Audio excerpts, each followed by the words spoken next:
I'm Scott. And I'm Adam, and welcome to Living in Provo, Utah. One of the things that we love the most about Provo, Utah is the amazing gardening climate. So follow along with us. We're going to show you how we're planting our garden, what we do, and what plants we like to plant, and what does well here in Utah.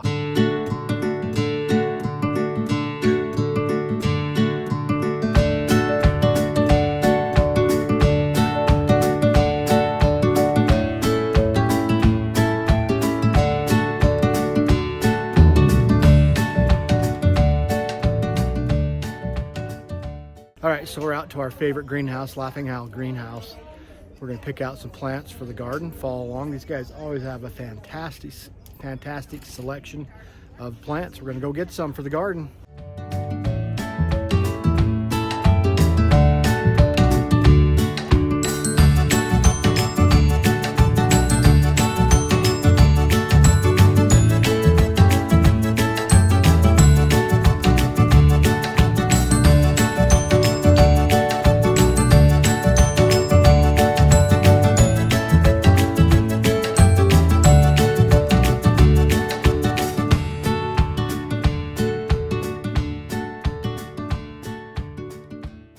All right, guys, so one of the other places we go to get plants is Walmart. I find that we can get like the herbs for a lot cheaper here, and definitely the flowers.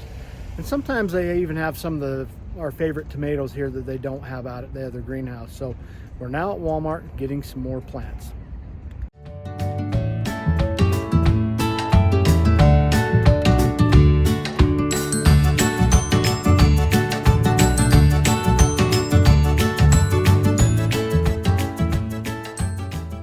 Okay, so one of the things I want to show you that does really well here are herbs.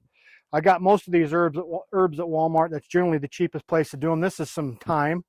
And then, of course, dill. You got to have some dill.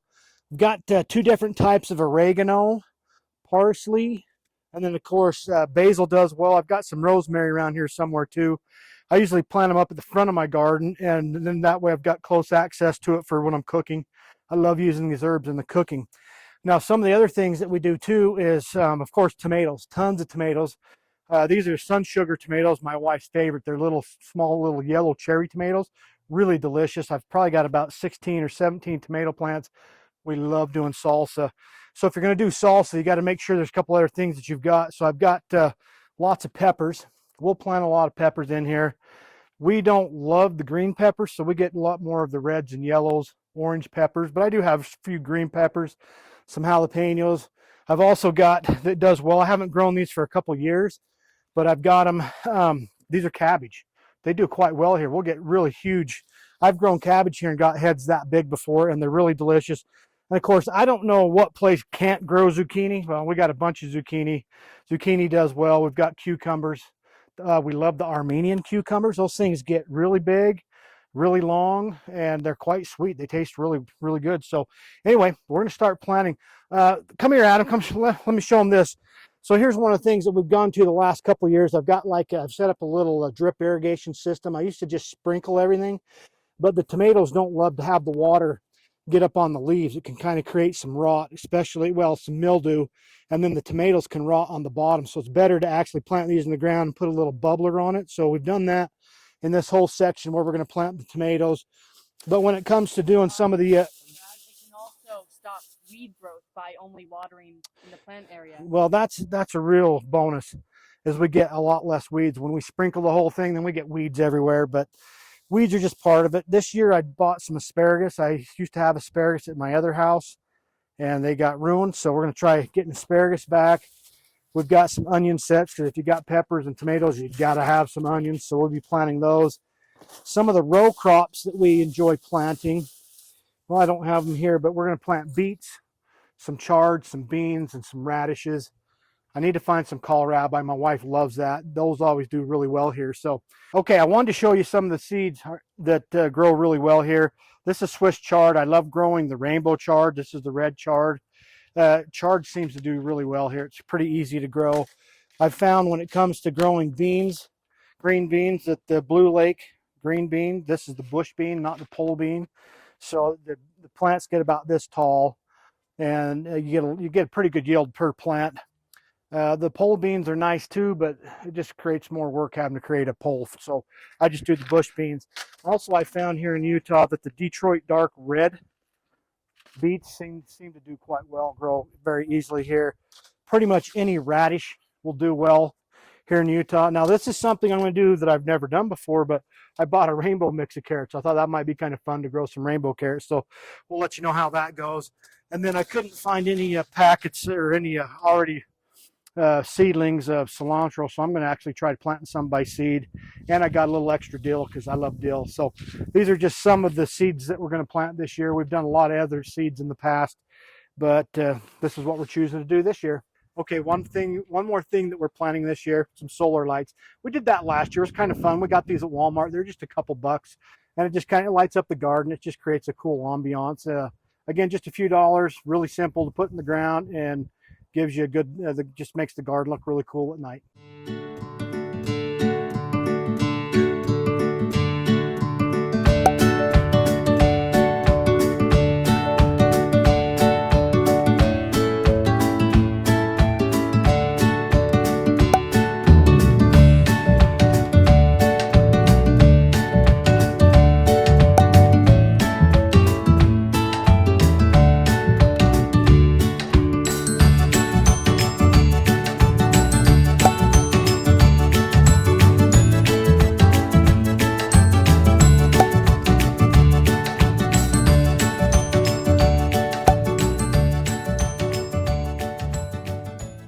Here's a little tip on how to get the plants out of the container. Sometimes it's kind of hard. If you yank too hard on the plant, you might actually snap it and break it. But if you just give a little squeeze, maybe on both sides of that, you can kind of just pull it right out, and then you can plant your plant. So just a little tip there. Now, Adam, if you can pan down here, well, let me show you this. So let me show you this real quick. So this is a hoe. This is what I use to make these rows. That's what Adam's showing you there. A lot of these seeds that I've planted here, you don't want to make a row very deep. Like this row right here is probably beets. Those look like beets or Swiss chard. And so the row isn't very deep, and you want to just cover them just with a little bit of dirt. So not too much. You cover it too much and you're not going to have very many of them come up. So just nice and easy on covering those over. Other seeds do need to be planted pretty deep, like corn, but I just really don't have a garden big enough to make corn worth it. So most of these row crops I have are things like radishes, things like that just need to be lightly covered. In fact, this row right here is radishes, I can tell from those seeds. And the next rows over, these are beans. These are a little bit deeper rows than the others. But just cover them real quick, and here in just a couple days, depending on the heat, if we get it to warm up, these will pop really quick. If it doesn't get super hot, then it could take maybe 2 weeks before these start popping up. But if we get some 80, 90 degree days here in the next little bit, these things will really come out of the ground super quick. Okay, there it is. They're covered, except I haven't done the onions. The onions don't need to be that deep either. And we just do the little onion sets like that.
So I've been fine-tuning the sprinklers and the drip irrigation system, installing a bunch of these new little heads on there. Make sure that they're all working. Every year. They just usually get plugged up with dirt, just kind of get ruined. They're not that expensive, but you want to dial them all in so that your tomato plants are all getting watered adequately. And then, like I say, this year I went back to just sprinkling the other stuff. Probably not the, I don't know, maybe not optimal, but it's definitely easier. It'll create a lot more weeds, but that's okay. We can weed. If you've enjoyed this video about us planting our garden this year, you might also enjoy our video about prepping the garden and getting it ready to plant. You can watch that video by clicking here.